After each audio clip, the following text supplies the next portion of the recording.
Earlier today, Donald Trump put out tweets that I find, I don't know how to describe it, distasteful, poorly made, and I gotta be honest, I really don't care. Donald Trump tweets all the time. Some of them are funny memes. You ever see that Carpe Donktum meme where it's at the Democratic debates and the lights shut off, and then it starts playing Black Sabbath, and then Donald Trump walks out with smoke? It's hilarious. So Donald Trump's Twitter account is silly nonsense. But he puts out this tweet, and I'm just like, oh my God, you couldn't just let the Democrats tear each other apart. And now something fun, I'm going to say, I'll get into the critique of that in a second, but something funny, the left in this country, they can't just let Trump do something wrong, right? Look, you guys watch my channel. You know I'm not a big fan of the guy. I don't have Trump derangement syndrome. I'll criticize him when I think he should be criticized, and I don't care if I get ratioed on Twitter for it. I'm going to say what I think is important. For the most part, I don't care when Trump tweets stupid things. Look, but this one was really bad. He basically said to the progressive Democratic congresswomen, he says, originally came from countries whose governments are a complete and total catastrophe. Okay, full stop. It's one. It's Ilhan Omar. And the rest are from America. So there's a lot wrong with this tweet. And I'll criticize it. But here's the thing. You may have seen him tweet this. Here we have Karen Attiah, global opinions editor for the Washington Post, saying, make no mistake, Nancy Pelosi's dog-whistling snipes at AOC, Ilhan Omar, Rashida Tlaib, and Rep. Presley helped pave the way for this vicious racist... I can't even finish reading it. Couldn't you just let me rag on the president for once? No, I kid you not. I'm sorry, let me finish the tweet saying... okay, she's saying Nancy Pelosi... dog whistling, which means she's a white supremacist or something, helped Donald Trump tweet racist things. Oh my God, there's just so much going on here. It's this kind of thing that it finally makes me just say, laugh. I see all this craziness in the world and all the politics is just, it's all insane. And then Karen comes in with this amazing tweet and I just can't help but laugh and just think everything's not going to be all right, but at least it's funny, right? Yeah, at least it's funny. It's insane. Look at this. She says, see how quickly we have moved from two powerful white women, Maureen Dowd and Speaker Pelosi, helping each other to attack women of color over a nice box of chocolates, to the president telling them to leave the country. What people need to see in this newly formed Maureen Dowd, Speaker Pelosi, Donald Trump axis of sheeval, oh God, help me, is that white supremacy relies on dismissing, silencing, and undermining women of color, putting them in their place by any means necessary. She actually said sheevil. Okay, let me, for those on the podcast, S-H-E-V-I-L. This is one of the funniest things I've ever seen. I kid you not. They always say, Tim, why don't you make videos targeting the right? And I'm like, because for the most part, they're just doing what Republicans always do. It's not shocking to me. I don't feel like there's any real development. The Republicans aren't moving far right. They're not. The polls and the graphs and the data, it shows that the Republicans are kind of moving a little to the left, if anything. So Trump tweets this thing out, and I criticized him for it, and I get ratioed. It's like a 10-to-1 ratio, like 1,000 people responding saying, Tim, you're wrong on this. You're wrong. Trump basically said, he didn't say go back to where you came from. That's a hyperbolic take on it. What he said was, go back to your home countries, try out these policies, come back and show us how it's done. He was basically saying, if you got all these good ideas, why don't you go back to these, to the countries you came from to try it out? So technically, they're right, but there's subtlety here. Okay, I think it was a horrible tweet. I think, look, man, the Democrats are tearing each other apart, and all Donald Trump had to do was sit back and let it happen. He could just sit and watched. And what do we get? Check this out. I think this is the right one.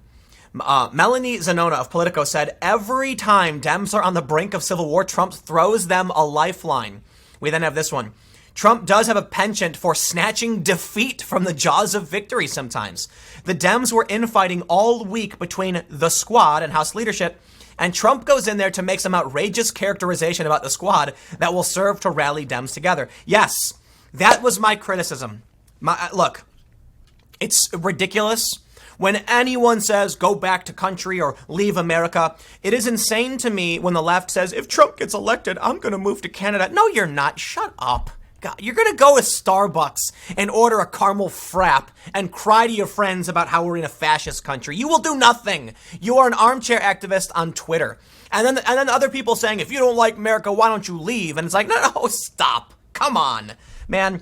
If America is built on amending the Constitution, it is a brilliant system. The founding fathers were very, very smart. They had many flaws, but they did a goddamn great job of crafting a living document that we can amend to make this place better. And we have. So no, if the country's bad, I'm going to stick around to make sure it works. And it's a funny thing, really. Because, I'm not saying it's everybody on the left who's threatening to go to Canada. Of course not. It's not everyone on the right saying leave the country. Of course not. Most people are sane. This one's just for the weirdos. Listen, America is a country that becomes better over time. Okay? So leaving it when Trump gets elected is the stupidest thing you could say, because you're supposed to stick around to fight to make it better. And telling people to leave it because they don't like it is the same thing. So anyway, what Trump said, let me pull up his tweet and let's go through it, okay? Because I have no problem being critical of Trump. I do it all the time. It's really funny, I might add to, because people on YouTube have no problem when I go into a tangent about what I don't like about him.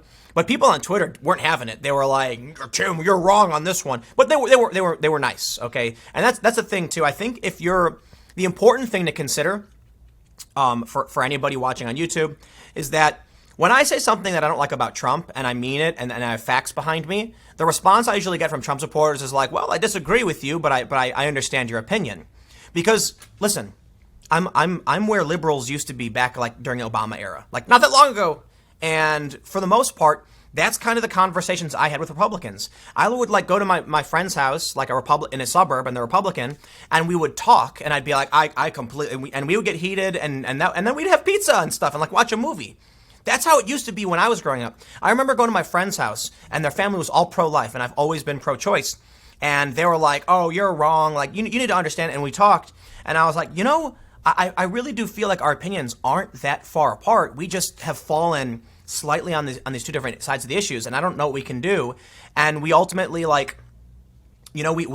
just say, well, I guess agree to disagree. This is America, and we'll take our argument to the ballot box. I remember, the first time I truly understood and heard, a pro-life person, it was at my friend's house where these conversations could happen. I guess when you live in Chicago, there are a lot of Republicans and Democrats. They live kind of close to each other because the suburbs are kind of Republican. So it's interesting to me that when you still engage on this level of, being honest and trying to have a conversation, then the worst thing I get, most of the responses aren't really that. They're not being mean. They're not insulting me. They're saying, Tim, you're wrong, X, Y, and Z. Well, I disagree. So look at this tweet. He says, so interesting to see progressive Democrat congresswomen who originally came from countries whose governments are a complete and total catastrophe. The worst, most corrupt, and inept anywhere in the world, if they even have a functioning government at all. Here's the thing. There's only one progressive congresswoman who's come from a country like that, and that's Ilhan Omar. I believe she's a refugee from Somalia. The rest of the squad are all American born. He says, now loudly and viciously telling the people of the U.S., the greatest and most powerful nation on earth, how our government is to be run. Why don't they go back and help fix the totally broken and crime-infested places from which they came, then come back and show us how. Show us how it is done. These places need your help badly. You can't leave fast enough. I'm sure that Nancy Pelosi would be very happy to quickly work out free travel arrangements. Let me tell you the problems I have with this. For one, as I mentioned, telling someone to leave for whatever is silly. Come on. Ilhan Omar is an American citizen. She came here. She's a refugee. She has every right to be here. There's legal asylum for which she did it. I'm going to say this, man. Trump says, come here legally. ICE Director Homan, I believe his name is, grilled Ocasio-Cortez. Boom, fire. When he said, if they want to come, they can come here legally. Well, Ilhan Omar did come here legally. We can talk about the Star Tribune claiming she may have married her brother. That seems like a weird thing for a mainstream paper to claim. But if that's the case, it's a whole other issue. She came here legally. She's an American citizen, and we should defend the legal immigration process. That's another reason why I'm like, nah, not having it, man. The argument we're having right now, the sane, rational argument is, we need border security for the illegal immigrants, and we want people to come here legally. So then telling them that maybe they can go try to fix their own countries is like, no. Legal asylum, man. You get legal asylum. We respect that process. So I will disagree with Trump on this one. The bigger issue is less about Trump being Trump, okay? Look, I don't care that Trump tweeted this in the sense that, like, Trump tweets things like this all the time. The issue is that he is snatching defeat from the jaws of victory. Is that what she said? Penchant for snatching defeat from the jaws of victory. Just let the Democrats look. I don't like Trump, but I don't have Trump derangement syndrome. That's how I normally frame it. My political position on Trump is like, I think he's bad, but he's not that bad. Okay, it's not that bad. All right. You know, I wouldn't vote for him. But that's like when you think about American politics, you have Obama and Trump. I don't think either of them are like, you know, Stalin or you know, World War II guy. I can't say that one. You know what I mean? I think they're two people with slightly different opinions for the most part, and we need to figure out which one we like better. I think Trump has got an attitude problem. I disagree with some of his policy and I disagree with some of his tweets. So I'd prefer not to vote for him. I'll vote for somebody else. I vote on principle. I don't vote to win. Period. I would, if at the end of the day, I voted for myself, it's voting on principle, and that's how I will always act. So if I wanted Trump to win, you know, sure, I'd vote for a Republican, but I'm not going to. Right? It's just not what's going to happen. There are still some Democrats I think are worth, you know, voting for, even if it's me voting for Tulsi and she even drops out. Don't care. I vote for who I think is right for the job. The point is, from where I am kind of in the middle, Trump has hold on, let me go back. From where I am kind of in the middle, I'm looking at the Democrats and I see Nancy Pelosi, who is this wealthy elitist, and I'm like, eye roll. And then I see the fringe wackaloon far left squad members, and I'm like, please, these people are destroying the left, make them stop.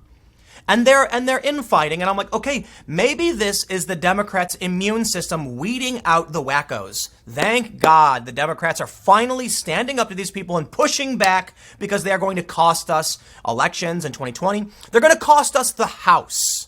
Okay, that's the big issue. Trump's probably going to win, fine, but at least the Democrats might get some sane moderates in the House, right? Nope. So here's the thing. Hopefully they can get rid of him. And then Trump comes in with this tweet, and then Nancy Pelosi jumps to their defense. So I'm gonna end this video right now and say this. None of it matters. None of it matters, because in the end, what we get is the Washington Post opinion editor blaming Nancy Pelosi for Trump tweeting, calling it the axis of Sheevil. We're done. Look, Trump can tweet this, and Trump's supporters don't care. They don't. They're ratioing me on Twitter saying, Tim, you're wrong. Okay, I get it. You like Trump. You agree with him. I don't. All right? But I'll respect your opinion, and I will do what I can to push back on what I think is wrong. It doesn't matter, though. I live in purgatory, apparently, where there's no sane left to actually align with when I disagree with the president. I can get ratioed by Trump supporters, and then I turn to the left and say, hey, you're blaming Nancy Pelosi for this one. Welcome to politics in 2019. Isn't it a hoot? I love it. Stick around. I got one more segment coming up for you in a few minutes, and I will see you all shortly.